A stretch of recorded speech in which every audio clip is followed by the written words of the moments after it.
Hello everyone, welcome to Chrome tutorials. In this video we are going to discuss that how can we solve waiting for cache error in Google Chrome. So let's just dive right into the solution, which is a pretty straightforward solution. So for this solution, what you need to do is first of all open up your Chrome browser. In the Chrome browser we need to manipulate the settings. So to get to the settings, what we need to do is click on these three dots and go to the settings option. Now in the settings you need to focus on this left side panel. From the left side panel, go to advanced. From advanced there is this last option of reset and cleanup, so let's just click into it.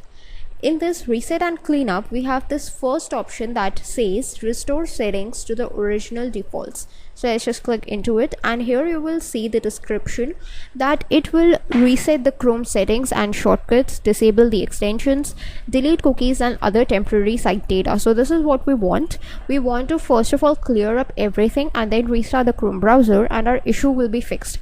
So for this, just click on reset settings and then relaunch your Chrome browser and your issue will be fixed. That's it for the solution. That's it for this video. Thanks for watching.